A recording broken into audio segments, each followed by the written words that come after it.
നമസ്കാരം. കേരളത്തെ പിടിച്ചുലച്ച ദുരന്തഭൂമിയിലേക്ക്, വയനാട്ടിലേക്ക് നമ്മളുടെ പ്രധാനമന്ത്രി എത്തുകയാണ്. ശനിയാഴ്ച ഉച്ചയോടെ അദ്ദേഹം വയനാട്ടിലെത്തും എന്നുള്ളതാണ് വിവരം. കണ്ണൂരിൽ വിമാനമിറങ്ങുന്ന പ്രധാനമന്ത്രി ഹെലികോപ്റ്റർ മാർഗമായിരിക്കും വയനാട്ടിലെത്തുക. ഇവിടെ SBGയുടെ ഒരു സംഘം ഇപ്പോൾ തന്നെ എത്തിക്കഴിഞ്ഞു.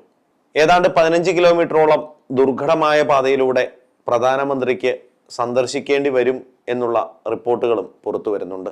അതുകൊണ്ട് അദ്ദേഹത്തിന്റെ സന്ദർശനവും ഈ ദുരന്തം നടന്ന ചൂരൽമലയിലും മുണ്ടക്കയിലുമെല്ലാം അദ്ദേഹം എത്തുമോ എന്നുള്ളത് കൃത്യമായി അറിയില്ല.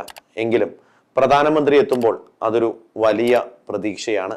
വയനാട്ടിൽ ഈ വലിയ ഉരുൾപൊട്ടൽ നടന്ന് അപ്പോൾ തന്നെ കേന്ദ്രം നമ്മുടെ സഹമന്ത്രിയായ ജോർജ് കുര്യനെയാണ് ആദ്യം അയച്ചത്. അദ്ദേഹം സംഭവ സ്ഥലത്തെത്തി ഇവിടുത്തെ രക്ഷാപ്രവർത്തനങ്ങൾക്കും തിരച്ചിലിനുമെല്ലാം ഏകോപനം നൽകി തിരിച്ചുപോയി. പിന്നീട് സഹമന്ത്രിയായ സുരേഷ് ഗോപിയും ദുരന്തമുഖത്തെത്തി. വയനാട്ടിലെ ഈ ദുരന്തത്തെ ദേശീയ ദുരന്തമായി പ്രഖ്യാപിക്കുമോ എന്നുള്ള ചോദ്യത്തിന് അദ്ദേഹം പറഞ്ഞത് അതിന്റെ നിയമവശങ്ങൾ പരിശോധിക്കണമെന്നാണ്. അതോടൊപ്പം കേരള സർക്കാർ അതിനുവേണ്ടി നിർദ്ദേശിക്കണമെന്നും അദ്ദേഹം പറഞ്ഞിരുന്നു.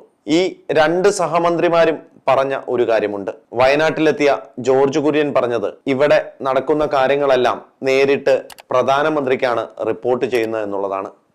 ഇത് തന്നെയാണ് സുരേഷ് ഗോപിയും പറഞ്ഞത്. ആ പ്രധാനമന്ത്രിയാണ് വയനാട്ടിലെ ആ ദുരന്ത ഭൂമി സന്ദർശിക്കുവാൻ എത്തുന്നത്. വയനാട്ടിലെ ഈ ദുരന്തത്തെ L3 വിഭാഗത്തിൽ പെടുത്തുമോ എന്നുള്ള ചോദ്യം വ്യാപകമായി ഉയർന്നു വരുന്നുണ്ട്. എന്താണ് L3?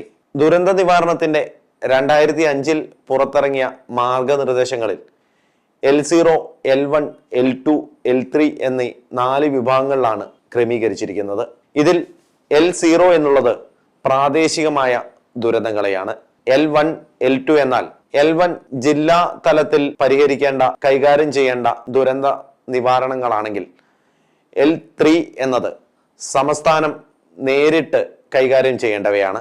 L3 എന്നാൽ നമ്മുടെ കേന്ദ്ര സർക്കാർ നേരിട്ട് കൈകാര്യം ചെയ്യേണ്ട ദുരന്ത നിവാരണ പ്രവർത്തനങ്ങളാണ്. അതുകൊണ്ട് തന്നെ L3യിൽ ഉൾക്കൊള്ളിച്ചുകൊണ്ട് വയനാടിനെ പഴയ വയനാടായി തിരിച്ചു കൊണ്ടുവരുമോ എന്നുള്ള ചോദ്യമാണ് ഇപ്പോൾ ഉയർന്നു വരുന്നത്. സ്വത്തും ജീവനും എല്ലാം അപഹരിച്ചുകൊണ്ട് നടന്ന ഒരു മഹാ ഉരുൾപൊട്ടൽ, അതാണ് വയനാട്ടിൽ സംഭവിച്ചത്. ആ വയനാടിനെ പഴയ പ്രതാപത്തോടെ കൈപിടിച്ചുയർത്തുവാൻ കേന്ദ്ര സർക്കാരിന് സാധിക്കുമോ എന്നുള്ള ചോദ്യം അവശേഷിക്കുകയാണ്. എന്തുകൊണ്ടെന്നാൽ കേരള സർക്കാരിനേക്കാൾ കൂടുതൽ ശ്രമങ്ങൾ കേന്ദ്ര സർക്കാരിൽ നിന്ന് ലഭിച്ചാൽ അത് ഒരു വലിയ കാര്യമായി കാണുന്നത് കൊണ്ടാണ്.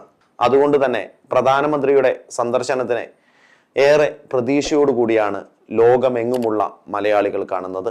ശനിയാഴ്ച വയനാട്ടിലെത്തുന്ന നമ്മുടെ പ്രധാനമന്ത്രി നരേന്ദ്രമോദി എന്തൊക്കെ പ്രഖ്യാപനങ്ങൾ വയനാടിന് വേണ്ടി നൽകും എന്നുള്ളത് നമുക്ക് കാത്തിരുന്നു തന്നെ കാണാം, ഏറെ പ്രതീക്ഷയോടെ. നന്ദി, നമസ്കാരം.